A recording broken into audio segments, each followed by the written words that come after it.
শুভ সকাল। আমরা দেখছিলাম যে ওয়ানডে সিরিজ নিয়ে কথা বলছিলেন প্রধান নির্বাচক হাবিবুল বাশার সুমন, মোটামুটি তারা সন্তুষ্ট, কিন্তু যেভাবে আমরা নিউজিল্যান্ডের একটা বি টিমের সঙ্গে আমরা সিরিজ জিতলাম তাতে কিন্তু খুব একটা সন্তুষ্ট হওয়ার কথা নেই। এবার তাদের বিপক্ষে আবার টি-20 সিরিজ স্কোয়াডটা মোটামুটি কেমন দেখলেন? আপনি যেটা বললেন যে বি টিমের সঙ্গে জিতেছে, this is true, 100% true.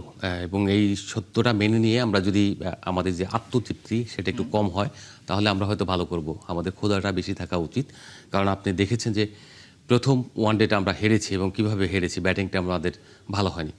So আমাদের তো তাদের কাছে হারার কথা না আমাদের কন্ডিশনে। হ্যাঁ, ভালো, মোটামুটি ভালো উইকেটে খেলা হয়েছে, কিন্তু একেবারে ট্রু উইকেট ছিল না। আপনি ভয় পেয়েছেন যে ট্রু উইকেটে দিলে নিউজিল্যান্ড এখানে 3টা ম্যাচই জিতে নিতে পারে, সেই কারণে আপনি দেননি। তো তাতে আপনার একটু লস হয়েছে এই কারণে যে আপনি ট্রিকি উইকেটে খেলেছেন। ট্রিকি উইকেটে খেললে আপনার যেটা হবে, ইমপ্রুভমেন্টটা স্পোর্টিং উইকেটের মতো হবে না, ব্যাটারদের ওই পরীক্ষা হবে না। 250-300 রান হবে তখন। এই 300 রান আপনি চেস করতে পারবেন না বলেই কিন্তু আপনি এরকম উইকেট দিয়েছেন।